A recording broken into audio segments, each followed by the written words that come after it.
සුබ දවසක් දරුවනේ. අද අපි කතා කරන්නේ 7 ශ්‍රේණියේ සිංහල භාෂාව හා සාහිත්‍ය පෙළ පොතේ 7 වෙනි පාඩම වන දෙව්දම් මැදුරු එඩ්මන්ඩ් පීරිස් රදගුරු හිමි කියන පාඩමට අදාළ අවබෝධය ලිඛිත අභ්‍යාස වලට පිළිතුරු ටික තමයි අද කතා කරන්න සූදානම් වෙන්නේ. අපි මුලින්ම බලමු අවබෝධයේ ප්‍රශ්න ටික. අවබෝධය පළවෙනි ප්‍රශ්නය. භාෂා දැනුම එතුමාට මහත් රුකුලක් වූයේ කුමක් සඳහාද? එකට පිළිතුරු මෙහෙම ලියන්න පුළුවන්. සිංහල, පාලි, සංස්කෘත, දෙමළ ආදී පෙරදිග භාෂාවන් හා ඉංග්‍රීසි, ග්‍රීක, ලතින්, ප්‍රංශ, පෘතුගීසි, ජර්මන්, ඕලන්ද ආදී අපරදිග භාෂාවන්හි හසල දැනුමක් ඇති ප්‍රඥයෙකු වූ එතුමා එම භාෂා ඥානය ලේඛන කාර්යයේදී මෙන්ම පර්යේෂණ කාර්යයන්හිදීද එතුමාට මහත් රුකුලක් විය. 1.2 එතුමා විසින් සොයාගෙන එළිදැක්වූ අප්‍රකට ග්‍රන්ථය කුමක්ද? එකට පිළිතුර මග සලකුණ නම් අප්‍රකට කාව්‍ය ග්‍රන්ථයයි. මග සලකුණ නම් අප්‍රකට කාව්‍ය ග්‍රන්ථයයි. අංක 3 එතුමා තම රදගුරු ලාංඡනය ලෙස යොදාගත්තේ කුමක්ද? අපිට ඒකට ලියන්න පුළුවන්. තම රදගුරු ලාංඡනයට කුරුසයක් අතින්ගත් සිංහයෙකු යොදා ගැනීම. තම රදගුරු ලාංඡනයට කුරුසයක් අතින්ගත් සිංහයෙකු යොදා ගැනීම. දෙවෙනි ප්‍රශ්නය. එඩ්මන්ඩ් පීරිස් රදගුරුතුමා හලාවත පදවියෙහි රදගුරුවරයා ලෙස පත්වීමේ ඇති විශේෂත්වය කුමක්ද? ඒකට පිළිතුරු පුතේ 59 පිටුවේ තියෙනවා. 59 පිටුවේ මෙන්න මෙතන තමයි පිළිතුරු තියෙන්නේ අවසාන ඡේදයේ අවසාන හරියේ. අපිට මෙන්න ලියන්න පුළුවන්. හලාවත උපන් එතුමා හලාවත මීසමේ පෙතම කිතුණු පූජකතුමා වීමත් හලාවත පදවියේ පෙතම රදගුරුතුමා වීමත් මුළු ශ්‍රී ලංකාවේ පෙතම සිංහල රදගුරුතුමා වීමත්ය. ඒ විදිහට ලියන්න පුළුවන්.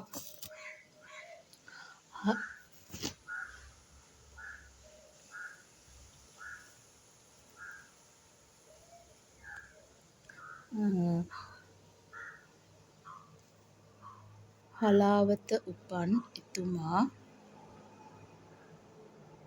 හලාවත මීසමේ පෙතන කිතුණු පූජකතුමා වීමත් හලාවත පදිමේ පෙතම රදගුරුතුමා වීමත් මුළු ශ්‍රී ලංකාවේ පෙතම සිංහල රදගුරුතුමා වීමත්ය. ඒ විදිහට අංක 2ට පිළිතුර ලියන්න පුළුවන්. අංක 3 උගතුන් අතර උගතෙකු වූ එතුමාගේ ජාතික මෙහෙවර පිළිබඳව ඉදිරිපත් කළ හැකි සාක්ෂි මොනවාද? උගතුන් අතර උගතෙකු වූ එතුමාගේ ජාතික මෙහෙවර පිළිබඳව ඉදිරිපත් කළ හැකි සාක්ෂි මොනවාද? අපිට ඒකට පිළිතුරු මෙන්න මෙහෙම ලියා ගන්න පුළුවන්. 61 පිටුවේ මානව දයාවෙන් පිරිපුන් මනසින් යුතු වූ එතුමා දිළිඳුකම, නූගත්කම හා සමාජ විෂමාචාර හේතුවෙන් අසරණ වූවන්ට පිහිටවීම සඳහා පදවියට අයත් ප්‍රදේශයේ විවිධ වැඩසටහන් ක්‍රියාත්මක කළේය.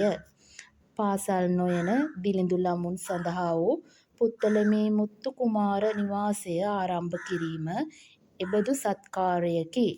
මාවතගම, පොල්ගහවෙල, කුලියාපිටිය ආදී ප්‍රදේශවල අනාථ දරුවන් සඳහා ළමා නිවාස ඉදිකිරීමද ලන්සිගම මහලු නිවාසය ඉදිකිරීමද අසරණයන් වෙනුවෙන් එතුමා විසින් කරන ලද මෙහෙවර පිළිබඳ කදිම සාක්ෂිය. එතකොට අපිට ඒකට මෙන්න මේ ටික ලියා ගන්න පුළුවන්. මෙතන ඉඳලා මෙන්න මෙතනට වෙනකම් මෙන්න මේ තියෙන කදිම සාක්ෂිය අන්න ඒ ටික පිළිතුරු විදියට ගන්න පුළුවන් අංක 3 වෙනි ප්‍රශ්නයට. අංක 4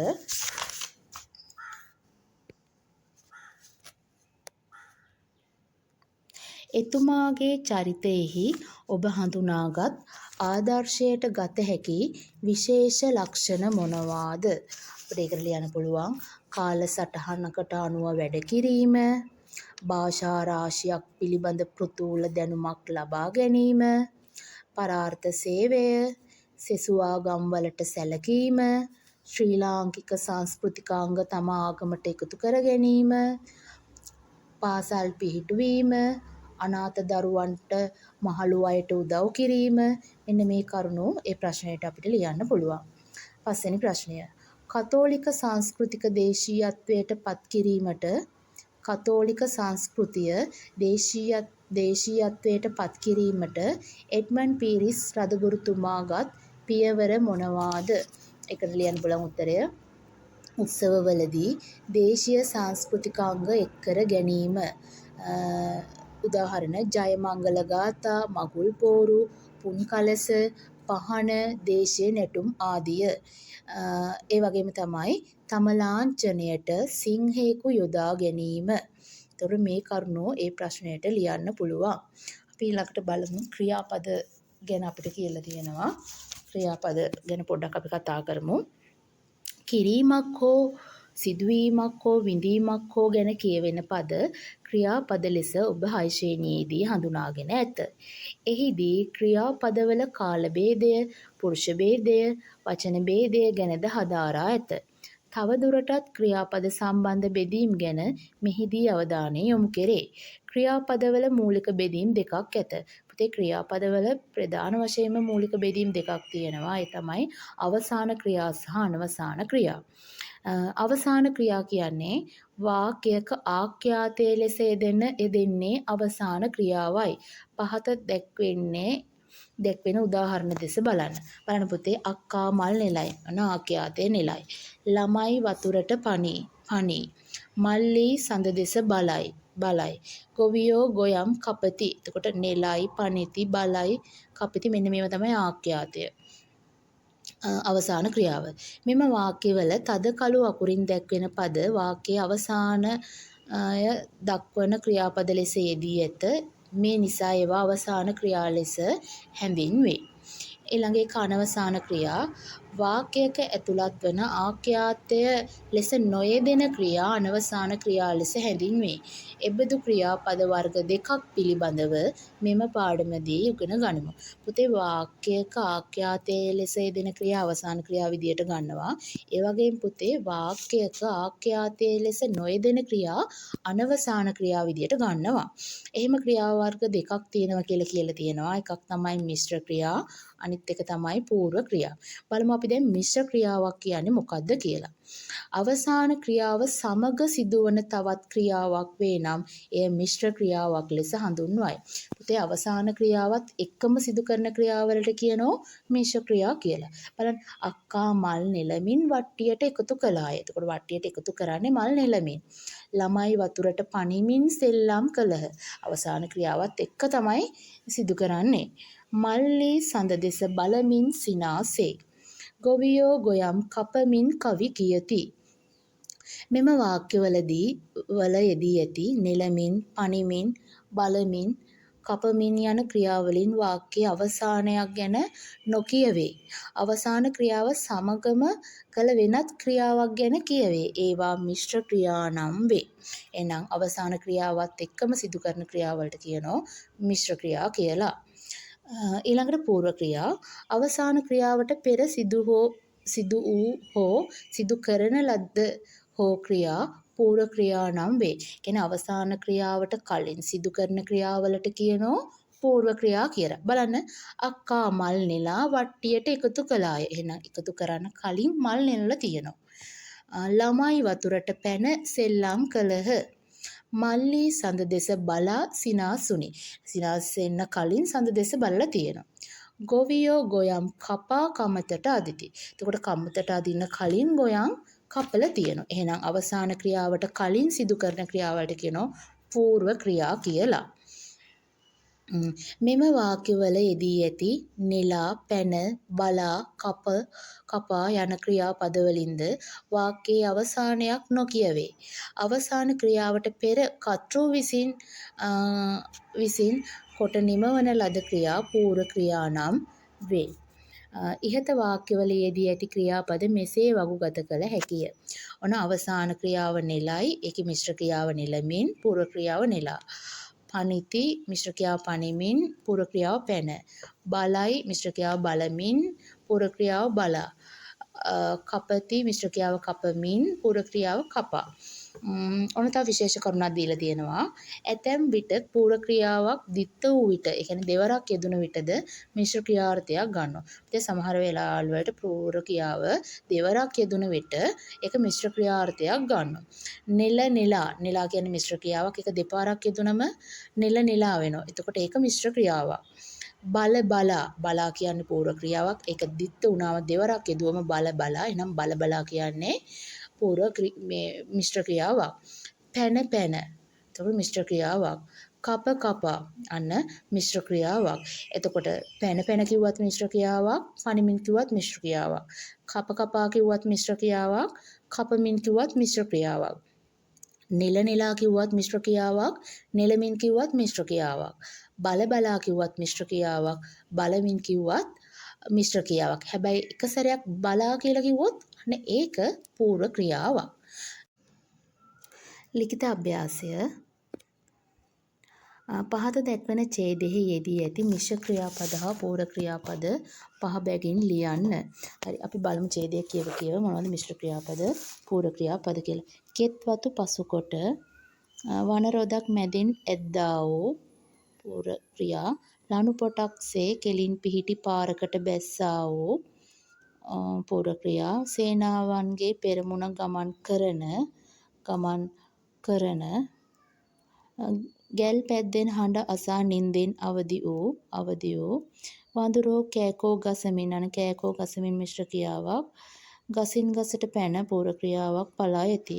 වනහිස එළිය කරමින් මිශ්‍ර ක්‍රියාවක්, පියෑඹූ කණා මැදිරියෝ වඳුරන් පැනීමෙන් පාත් වී උස්වන අතුවල හැපී ගිනි පුපුරු පැහැලෙන්නාක් මෙන් තනකොළ වසමින් මිශ්‍ර ක්‍රියාවක්, බිම වැටී පූර්ව ක්‍රියාවක්, රත් පලසක වතල පූර්ව ක්‍රියාවක්, මැණික් මෙන් බබලති.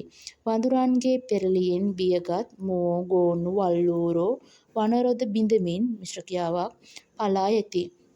බෙර දවුල් වැයීමක් නැතත් සේනාවෙහි ඇතමෙක් ගී සින්දු කියති.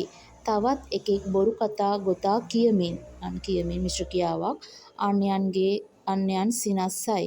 දේ දුන්නේහි සියලු පැහැ එක් කොට පූර්ව ක්‍රියාවක්, එක් කොටගෙන හිරු රැසින් අනා පූර්ව ක්‍රියාවක්, කළ දේට නිගා කළ පූර්ව ක්‍රියාවක්, විසිතුරු පැහැයෙන් බබලන සිනිඳු පියාපත් ඇති සමනළයෝ වන මල් පඳුරුවලට වඩාත් ළංව අහසේ පියාඹති.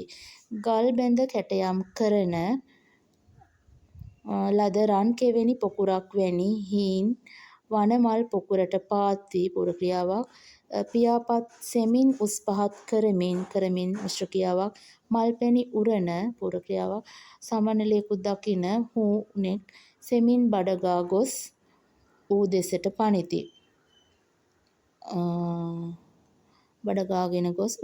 පනිති. හුනාට අසු නොවන සමනළයා හිරු රැස්සා මිශ්‍රව අතුරුදහන් වන්නාක් මෙන් වහා පියඹා පලා යයි. ඈත පිහිටි වෙල් යායවල් කොක්කු කොරවක්කු ගැල් පැද්දෙන හඬින් බියට අහසට නැග පූර්ව ක්‍රියාවක්, දුනු දියෙන් ගිලුණු හීයක වේගයෙන් ඉවත පියාඹති. මඩෙහි läග උන් මීහරක් නැගී සිටි දෙකන් උඩ හිඳුවාගෙන පූර්ව ක්‍රියාවක්, ගමන්ගත් සේනාව දෙස විස්මයෙන් මෙන් බබලති. තැම් ගවයෙක් මඩ වගුරු කළඹා පූර්ව ක්‍රියාවක් දුවයි. හරි. ඒතකොට අපිට මේ විදියට මිශ්‍ර ක්‍රියා පූර්ව ක්‍රියා වෙන් කරගන්න පුළුවන්. ඊළඟ ප්‍රශ්නය. පහත සඳහන් ඡේදයේ හිස්තැන් පිරවීමට සුදුසු පූර්ව ක්‍රියාපද වරහන් තුලින් තෝරා ඡේදය සම්පූර්ණ කරන්න. මම තෝරලා කියනවා ඔයාලා ලියා ගන්න. තාත්තා උදෙන්ම කුඹුරෙහි ලියදිවලට වතුර හරවා වක්කඩවල් බැඳ ගෙදර ආවේය. කරෙහි වූ උදැල්ල බිම තබා හිසෙහි වූ තොප්පිය අතටගෙන ළිඳ ළඟට ගොස් වටපිට බලා තොප්පිය දෙහිගසෙහි එල්ලා ළිඳෙන් වතුර ඇද ඇඟ සේදුවේය. රෙදි සෝදා වැලෙහි වනා අම්මාද ළිඳ ළඟට ආවාය. නැවත කියන්නම්. තාත්තා උදෙන්ම කුඹුරෙහි ලියදි වලට වතුර හරවා වක්කඩවල් බැඳ ගෙදර ආවේය. කරෙහි වූ උදැල්ල බිම තබා හිසෙහි වූ තොප්පිය අතටගෙන ළිඳ ළඟට ගොස් වටපිට බලා තොප්පිය දෙහිගසෙහි එල්ලා ළිඳෙන් වතුර ඇද ඇඟ සේදුවේය. රෙදි සෝදා වැලෙහි වනා අම්මාද ළිඳ ළඟට ආවාය. ඊළඟ අංක 3 පහත සඳහන් ඡේදෙහි හිස්තැන් පිරවීමට සුදුසු මිශ්‍ර ක්‍රියාපද වරහන් තුලින් තෝරා ඡේදය සම්පූර්ණ කොට ලියන්න. හරි බලමු අපි ඒක. දෙතුන් දිනක සිට තද වැසි වසිමින් පැවතිනි.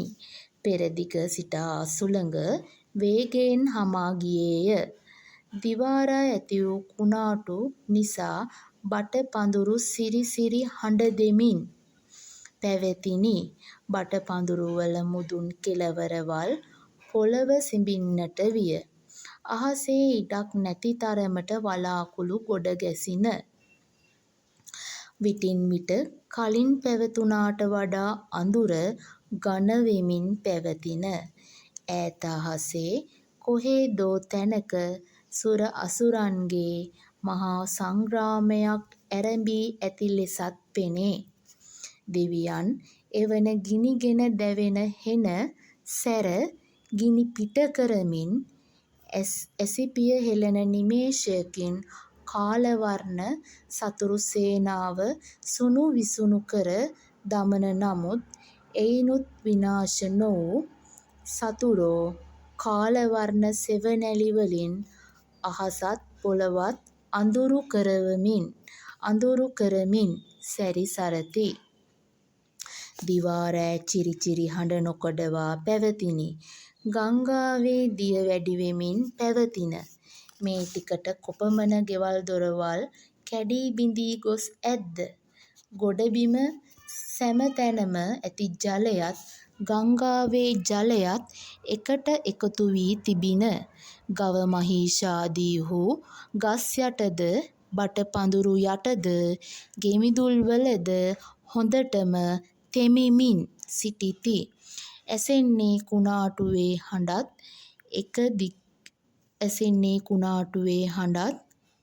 එක දිගටම වහින හඬත් පමණි. අපුපිලට අවුත් වහ වහා තෙමුණු හිසකෙස් පිස දමමින් දුර්ගා සමග කතා කළේය. හරි. අපි මේ පාඩමට අදාළ අවබෝධය ලිඛිත අභ්‍යාස වලට පිළිතුරු සාකච්ඡා කළ අවසන්. තවත් දවසක තවත් පාඩමකින් හමු වෙනකම් ඔබට සුබ දවසක්.